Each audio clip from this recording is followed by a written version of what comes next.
In 2018, we sold everything. The house, the vehicles, the boat, the motorcycles, the kayaks, everything. And we lived in a 26-foot camper for 3 years. We did all kinds of things. And now, what would we change about our health, money, and faith? Find out in today's video. Hi, this is Amber with Salt and Steel, and welcome to my channel. We talk about simple, strong, and resilient living when it comes to financial freedom, when it comes to health, faith, and we like to mix in the outdoors. So welcome. And today I just wanted to talk about a question I've pondered. We full-time RV'd for 3 years, and would I do it again? Well, we're going to talk about it.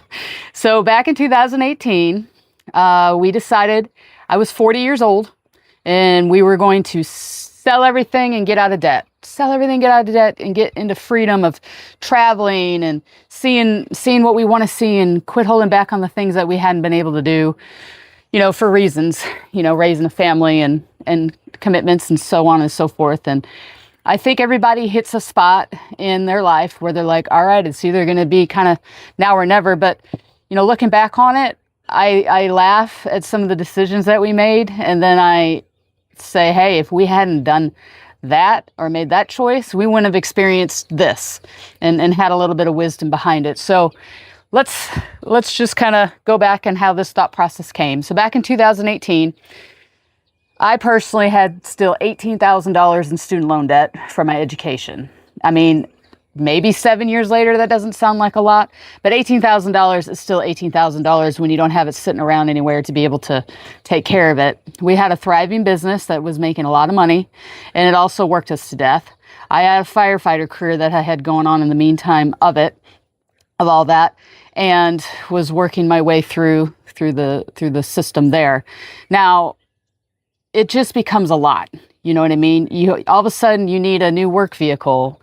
You need the new this, the new that. You need to have your downtime and your recreation time, but because by golly, you're working your tail off, you need to have a boat or you need to have a motorcycle. And there's nothing wrong with that. We did this, our choices, and we enjoyed every toy that we had per se, but at the end of the day, you find yourself kind of bound with, things, and then you feel tied to them and so on and so forth. And then you start wondering, what is the real purpose of everything? And, you don't want that ball and chain to just kind of follow you around. So we got to thinking about all that. Our house was paid off. We actually, I don't know if it was the brightest move when we did it, but we were able to pay our house off, and we built it. We had it built, and then we were able to take that money, buy a camper, buy a truck.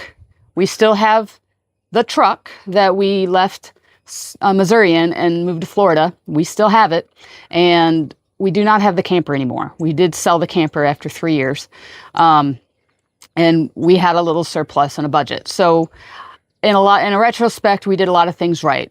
I knew the budget. I knew the number one thing that would probably go out would be the air conditioner in the camper. So I had that budgeted in. If it went out at any time, we got it covered. We're going to do it. And we had at least a 6-month surplus of an emergency fund to be able to handle whatever it is. Luckily, when we got down here, things kind of fell into place. We didn't really have a plan. The plan was, if it didn't work out, we could go back to Missouri if we had to. But that wasn't the whole point of what we were trying to do. We were trying to seek that freedom to see things, to live in places we wouldn't have been able to do any other way, to be able to see and experience, things that we have always wanted to. And we're big fisher people. We love to fish. We love to be outside. We love camping, as you guys do. So a lot of things we learned along the way. I don't know if I'd repeat some of the systems that I would have, done the first time, but, you just don't know. So one of the things I wish I would have learned or been exposed to back then, and now that I think about it, have I been pondering it, I don't know if I would have understood velocity banking and how to handle my finances a little bit better if we actually would have pulled the trigger. And because the way the velocity banking concepts work, and you have to remember it's a concept. There's different strategies in the concept that you can explore to try to get yourself out of debt. Now, if I would have been exposed to the velocity banking 7-8 years ago, I'm not sure we would have pulled the plug and done that, because we could easily have gotten out of the debt based on a couple of those strategies. We had the credit score, we had the ability to be able to do it. But then on the other hand, if I had known, I'm kind of glad I didn't get to know about it, because I wouldn't have had these things to tell you now, But going forward, if we would decide to go ahead and do this, because we've talked about it, do it again, that would be a concept that I would definitely look at trying to handle my finances. And how that looks for us is, to get a little bit more specific, is we have a personal line of credit through our bank. And when we need to use it, which I consider it my emergency fund, my savings account is not my emergency fund anymore, my personal line of credit, because it's a revolving line of credit, which means as I borrow from it and pay it off or put my paycheck into it, it just revolves. It's not a loan. So I don't have a certain amount of time that I have access to this money, and it's not a one-time thing. As I pay it down, if I borrow $3,000 and I'm paying back the $3,000, I can borrow from it again as many times as I want. And in my loan, and it's not a loan, my credit is set up where I can have it for as long as I want to. The only way that access to that money closes down is if I make a phone call to the bank and say, hey, I want to close my personal line of credit because I don't need it anymore, which I'm not going to do, because it's amazing how you can use that to work, especially if you have low cash flow and you're not making a lot of money. This is the ticket to be able to do it. And if you can't get approved for a personal line of credit, there are other ways to do this type of banking, which is called velocity banking, with credit cards. And in my previous video, you'll have to go find Christy Van on Fantastic, because I don't teach it. She teaches it. She's way better teacher than I am. All I am is someone who's applied her strategy in my life, and it's working for me. So you can go check that out. So velocity banking would be a concept I would consider now if I was going to go ahead and do this. My health.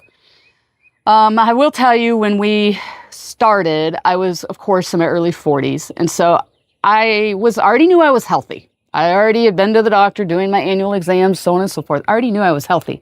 Let me see if I can move. There we go. That's a little bit better. Let me turn this. The sun is moving, and it's moving to my face, and it's still doing it. But we're going to move to our new camper momentarily. I would have baseline health parameters of things that I was concerned with. So someone my age, I'm looking at my cholesterol, my blood pressure, my iron levels, my vitamin D, my Bs, whatever. I'm looking at all my baseline blood work, so that if I need to go ahead and just monitor, because you got to have a baseline, and we're just going to monitor this, then I can go on and do that no matter where I live. Okay. I would probably have kept a primary doctor somewhere, but you know how it is. Healthcare is just what it is. I don't know if I would consider the co-op thing. I would maybe consider that, some of these different Christian healthcare, I know they started it, and then there's other ones now where you kind of share the load in a way, because you never know what might come up. I will say that in the 3 years that we full-time RV'd, I did not have any catastrophe things that I had to address. I had a couple incidences at work that were just little accidents that I had to go get medical care for, but it didn't come out of my pocketbook. And so we were very fortunate. However, you never know what things are going to do. But now that I'm entering another stage of life, I would definitely be considering my medical care and how I'm going to handle it. I can't tell you what's going to be best for you, but I would be taking an approach of, I can trend some of these things. I can kind of monitor and watch, and then I need to have my resources set up on how I'm going to handle that as it comes up. So I would think about that. The other thing that I think we should have done a little bit better, that we didn't do better, is we should have plugged in a little bit more to a church community. As you move around with full-time RVing, I think we would have done. Now, we did meet lots of people, of course, in our campgrounds and such, that are faith believers like we are, and so we can share that. But we really should have plugged into a church, especially being on the Emerald Coast. They do church services on the beach, and shame on us. We never did go to one of those and experience that for us. So we should have plugged in a little bit more to that as we were kind of entering. But at the end of the day, when we chose to go RVing and do this as a full-time lifestyle, this was back when the trend was going up like this. So we were hitting the trend up like this. Now, because I'm still in the space where I see it, I feel like for a lot of people, they got themselves stuck. So they sold everything. They're living in a camper, and they may be however many years down the road doing this full-time RV thing, and their plan kind of stops.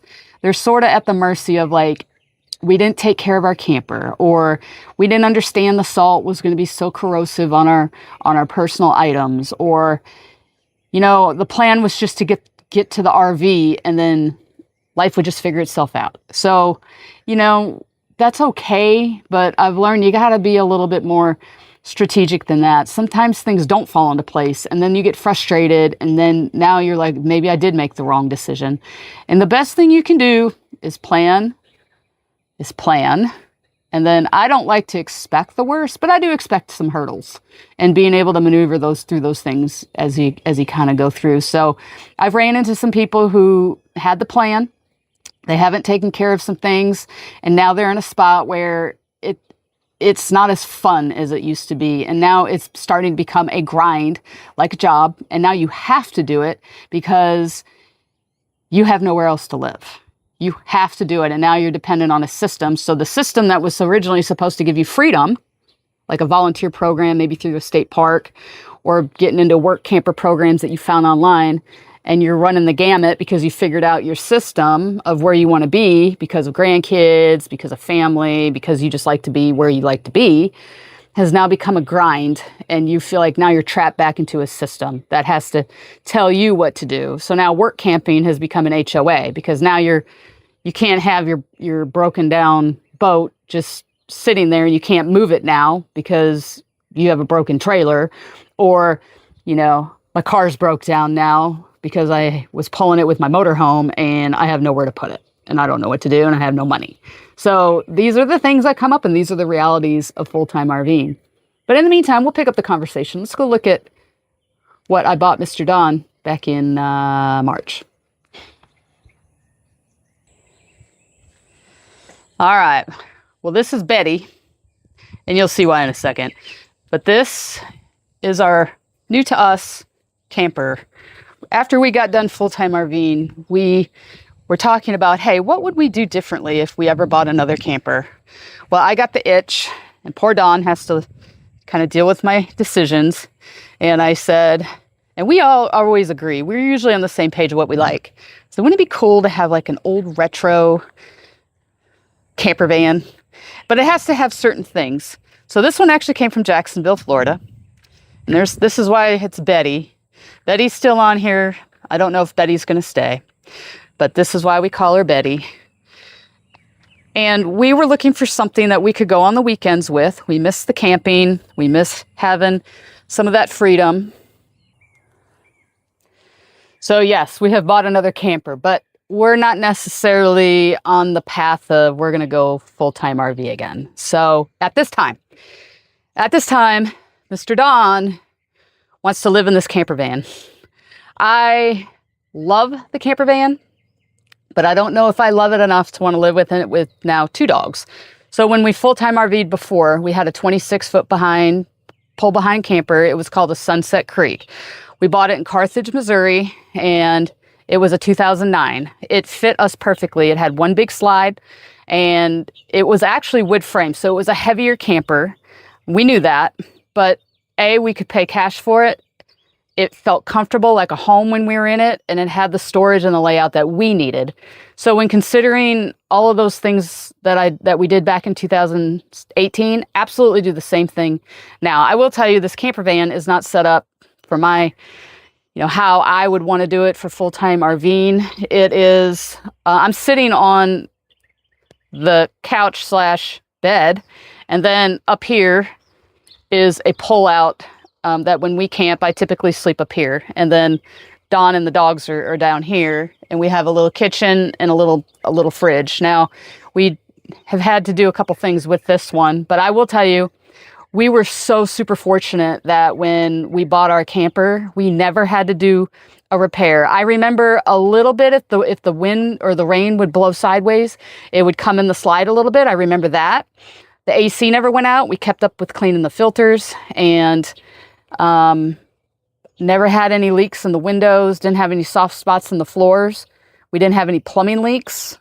That camper was really a blessing to us. I don't know if we just got fortunate or what, but I would absolutely buy used again, no matter if I had the ability and discretion to buy brand new. I have a friend who just bought a brand new Mercedes Class C camper van, and he's already had issues with it. Yes, it's under warranty, but now you're stuck with having to deal with the dealership on their schedule and their things and things that should have been taken care of from the get-go. So, you know, he's dealing with some things on his that we're dealing with on ours. The only difference is this is a 1995. And they got a 2026 or 25. And I like the simplicity of what we're kind of getting into now. We can work on this thing. We can get parts at O'Reilly Auto Parts. We can, or AutoZone or wherever. And it's not a big deal. I will tell you, this thing has thrown the serpentine belt on it, and we got stuck in Crestview, Florida. We ended up having a glamping weekend, probably the most expensive camping weekend since we've gotten back into camping, because I've missed the camping part.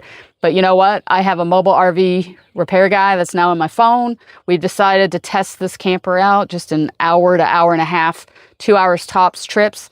And it's done, 80% of it has been done. And this thing is bought and paid for, no loan, no nothing. And this is strictly a vehicle that we're able to just kind of take and use as we want to and test things out. Because at some point, I'm probably going to want to travel. I've been wanting to go out west and do some things. You know, I love out west, and Dawn's never seen it. So it's just, these are the things I'm considering now. So I don't believe we're going to jump back into the full-time RV anytime soon. However, if we want to take off for a week or two, I want to be able to do it. We want to be able to do it.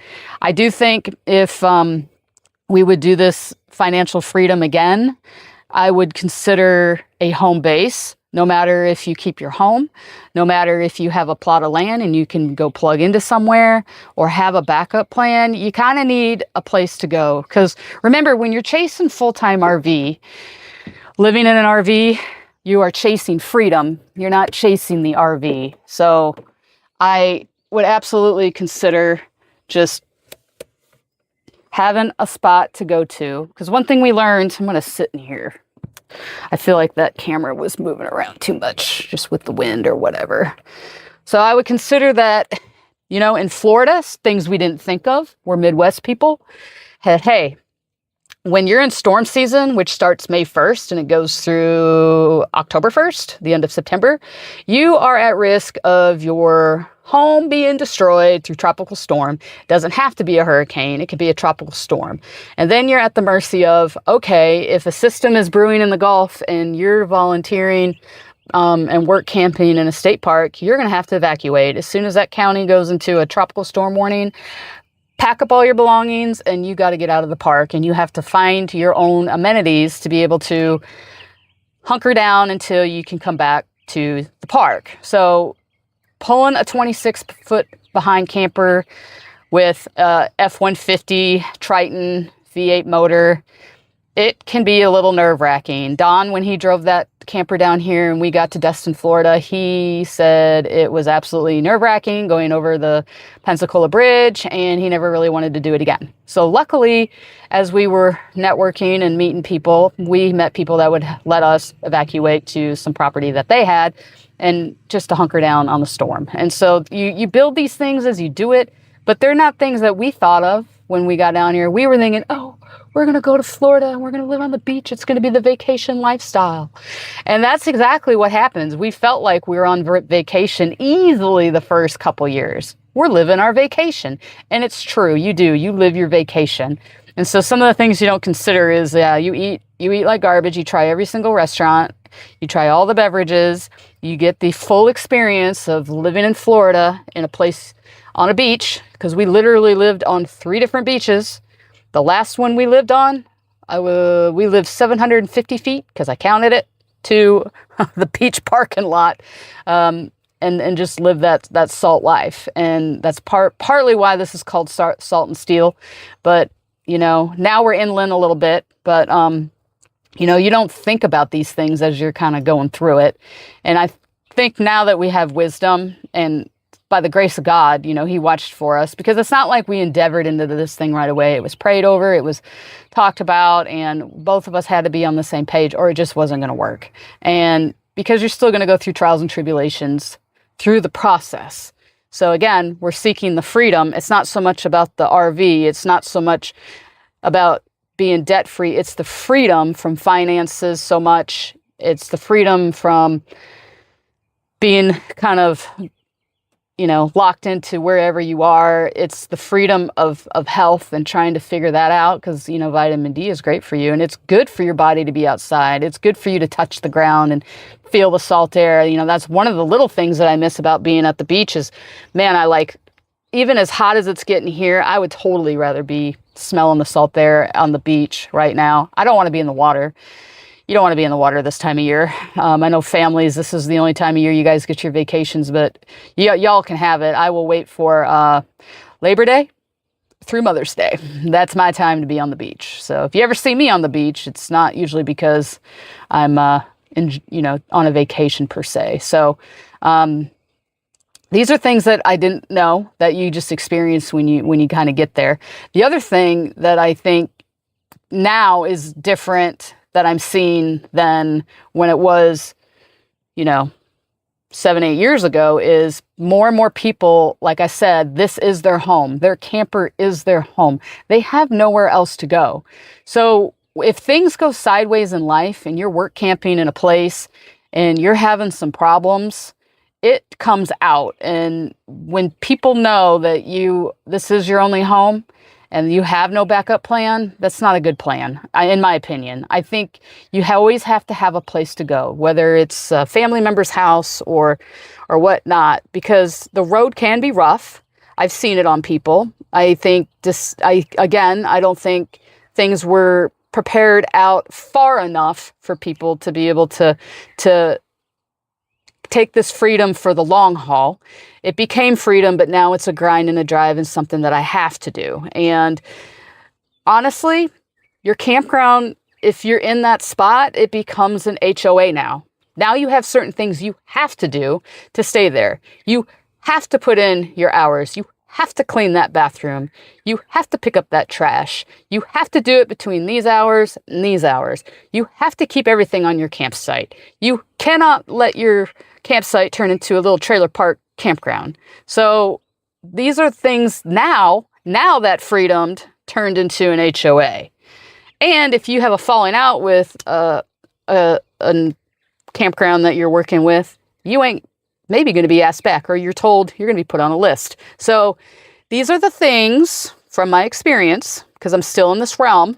I'm on the other side of it now, meaning I'm the one working with volunteers per se and people who are full-timing. These are the things that come up, and these are the things that you just got to kind of think about. So you're searching for the freedom, you find the freedom, but how do you stay in keeping that freedom? I will tell you, when we did move down here, we did not have jobs. And we were, of course, I was in my early 40s. Don was in his early 50s. And we got our foot in the door because nobody wants to come to Florida in the summer and work on a beach as a work camper. But we did.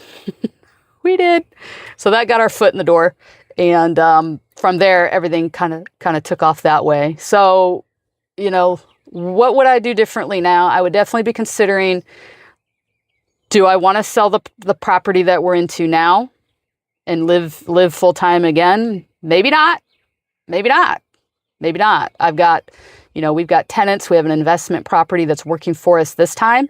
It's taken a few times over the years to make this work. It's working this time. I will tell you, it did not work for us the 2 or 3 times before when we were in Missouri. Absolutely not. I said I'll absolutely never be a landlord again. But I got to praying and said, Lord, if you want us to do this investment property thing with people living in it that's not us, then you're going to have to lead me to the proper agency and property management to do it because I did it before with a couple others and it was an absolute nightmare. So far it's not a nightmare and it's working out for us and we're being smarter with what we're doing with the extra that we're getting. But at the end of the day, I have a plan for that property. If we end up wanting to go full-time RV again, then we're definitely going to have a place to fall back to. So, you know, it's just so much to think about, but you got to make the decisions for yourself. You have to figure out your needs and your priorities. So our needs and priorities in 2018 were, let's get out of debt.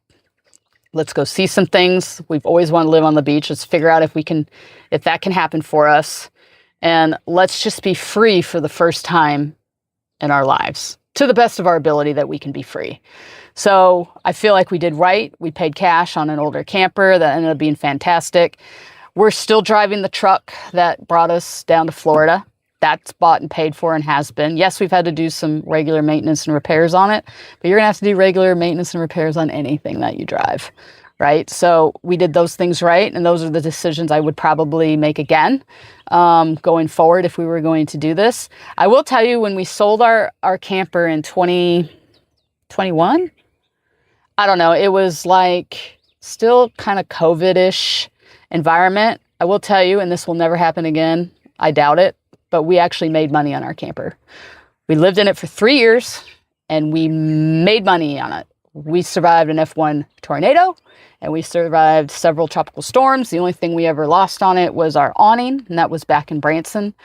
But we still made $100 profit on that camper. And when we went to sell it, I could not believe, it took me 2 days. I could not believe how much stuff we had in there. And it had like the perfect storage for us. It ended up being, I didn't know that it would end up being that way, but I mean, literally had everything we owned in it. And it worked for us. Everything had its place. And I was going through pictures on my phone when we listed it. It was still in fantastic condition.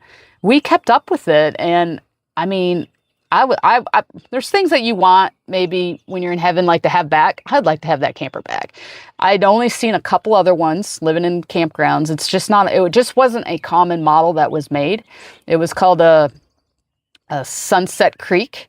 And I remember seeing one time and it was almost just like ours. And I talked to the people that had it and they loved it. And I said, we love ours. I know it's heavy, I know it's wood frame, but it just feels like a home. And it worked fantastic for us. So, you know, I would definitely do that again. I would consider now more my future plan. Like, hey, we get into a storm, there's a falling out, because not every campground is like heaven on earth. Then we got to have a place to go. To keep our freedom, I want more choices. So if a situation's not working out, I want the freedom to be able to say, bye-bye. We're moving on. We're moving on to something else. And I don't get trapped into, oh, I have to be here now because I have nowhere else to go. So having that plan. And then, of course, I would continue to explore velocity banking concepts, especially if you are on fixed income. But you have really good credit and you need to be able to free up some cash flow based on your current financial situation at times, be able to take care of the repairs and maintenance, to be able to take care of, I have to have a mobile mechanic come out and work on some things. So you're going to have to set up your freedom strategies ahead of time. So when those come, you don't lose your freedom per se. You're prepared for the freedom. So if this helped you, let me know in the comments. If you're a full-time RVer, put in the comments some of the things that you would do differently now as you've gone full-time RV. And I'd just be curious because I'm still learning and I still want to grow. But in order to get to that resilient, simple, strong living, these are the things, you know, that I would consider if I was going to go full-time RVing today. All right, guys. Thank you for tuning in. Do what you do. Let me know in the comments. Stay simple, stay strong, and stay resilient living.